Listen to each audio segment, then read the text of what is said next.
নমস্কার বন্ধুরা, আশা করি আপনারা সবাই ভালো আছেন। আজকে কৃষ্ণ জন্মাষ্টমী উপলক্ষে নন্দোৎসবের দিন আমরা বানাবো লাড্ডু গোপালকে দেওয়ার জন্য আমরা নারকেলের নাড়ু প্রথমে বানানোর জন্য নারকেলটা কুড়িয়ে নিয়েছি। আর তালের বানাবো লুচি আর তালের ফুলুরি। তার জন্য তালটা প্রথমে ভালো করে চেঁচে নিতে হবে। চেঁচে নিয়ে তালের মাঠটা বের করে নিতে হবে। বের করে নিয়ে এবার আমি প্রথমে নারকেলের নাড়ুটা বানাবো।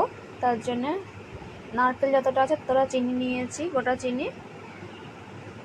নারকেলটাকে প্রথমে একটু কড়াই দিয়ে ভালো করে নেড়ে চেড়ে ভেজে নিচ্ছি। ভেজে একটু হালকাভাবে ভাজা ভাজা হয়ে আসছে। ভাজা ভাজা হালকাভাবে করে নিয়ে তারপর আমি এর মধ্যে চিনিটা দিয়ে দিচ্ছি। চিনিটা দিয়ে নারকেলের সাথে ভালোভাবে নেড়ে চেড়ে ভেজে নিচ্ছি।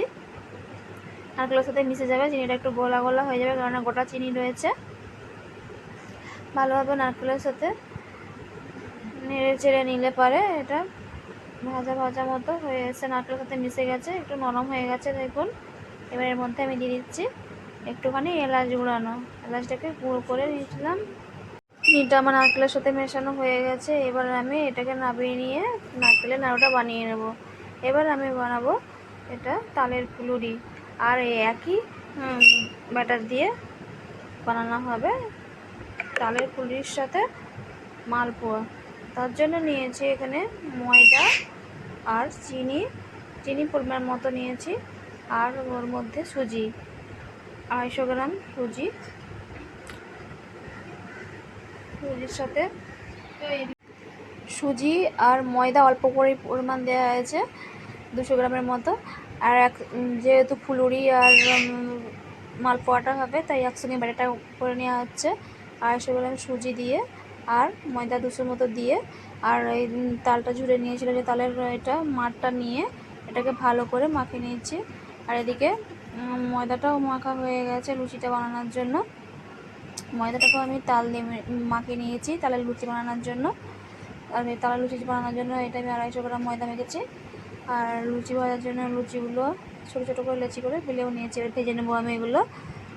কড়াই তেল দিয়েছি, তেলটা গরম হয়ে গেছে। এবার আস্তে আস্তে লুচিগুলো দিয়ে ভেজে নিচ্ছি। লুচিগুলো ঠাকুরের জন্য দেওয়ার জন্য, লাড্ডু গোপালকে দেওয়ার জন্য। লুচিগুলো কত সুন্দর ফুলে উঠেছে। এরকম এক এক করে সব লুচিগুলো ভেজে নেব।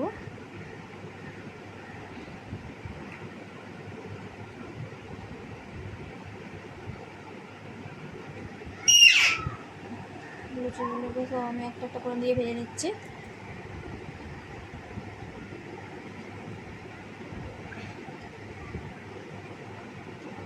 এবার আমি লুচিগুলো সব ভেজে নিচ্ছি একটা একটা করে।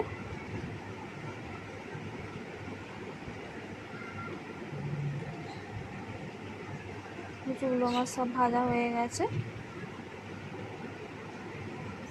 এবার আমি ওই লুচি ভাজার তেলেই আমার এবার যে তালের ফুলুরি বানাবো তার জন্য ব্যাটারটা তৈরি হয়ে গেছে। এবার ফুলুরিগুলো তেলে ছেড়ে দিলাম পরপর আস্তে আস্তে। তাল ফুলুরি যে ব্যাটারে তৈরি হবে মালপোয়াটাও সেই ব্যাটারেই তৈরি হবে, খালি একটু ব্যাটারটার মধ্যে একটু খালি জল দিয়ে হবে, জল দিয়ে একটু পাতলা করে হবে মালপোয়া করার জন্য। তাল ফুলুরিগুলো আমি সব এভাবে ভেজে নিচ্ছি।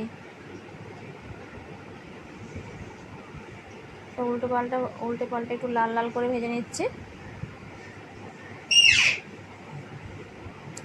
এবং ফুলুরিগুলো কি সুন্দর ফুলে উঠেছে।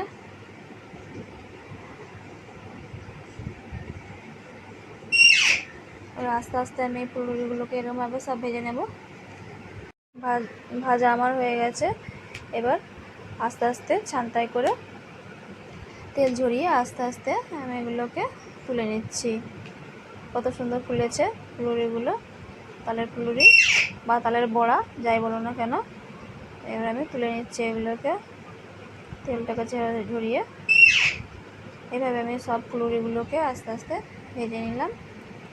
এবার আমি তালের মালপোয়াটা বানাবো ওই একই ব্যাটার দিয়ে, ওর মধ্যে খালি একটুখানি জল অ্যাড করা হবে, একটুখানি পাতলা করে নিয়ে এবার ওই ব্যাটারটা দিয়ে আমি তালের মালপোয়াগুলো ভেজে নিচ্ছি একে একে সব আস্তে আস্তে। মালপোয়াগুলোকে সব কড়ার মধ্যে ওই একই তেল দিয়ে সব কিছুই ভাজা হচ্ছে আমার। তার মধ্যে খালি একটু তেলের পরিমাণটা বাড়িয়ে দেওয়া হচ্ছে। একই কড়ার মধ্যে সবই কিছু ভাজা হচ্ছে। মালপোয়াগুলো এরকম ছোটো ছোটো করে আস্তে আস্তে দিয়ে মালপোয়াগুলো সব ভেজে নেব। মালপোয়াগুলো কত সুন্দর ফুলেছে, ছোটো ছোটো সাইজের, যেহেতু ঠাকুরকে দেওয়া হয় লাড্ডু গোপালকে, তাই খুব বড় না করে ছোটো ছোটো করে দিয়ে এগুলোকে ভেজে নিচ্ছি। সব ভাজা হয়ে এসছে, এবার আমি এগুলোকে সব তুলে নিচ্ছি। এইভাবে মালপোয়াগুলোকে আমি সব ভেজে নেব। লাড্ডুকে দেওয়ার জন্য খুব বেশি নয়, অল্প পরিমাণেই ভাজা হবে। এইভাবে সব আমি মালপোয়াগুলোকে ভেজে নেব। ফুলুরির থালার মধ্যে রেখেছি, আবার ছেড়ে একসঙ্গে ছোটো ছোটো করে বলে আমি 2-3টে করে একসঙ্গে দিয়ে ভেজে নিচ্ছি। আর ভাজা হয়ে এসছে লাল লাল হয়ে, খেতে খুবই টেস্টি হয়। আপনারাও বাড়িতে বানিয়ে দেখবেন আপনাদের লাড্ডু গোপালের জন্য।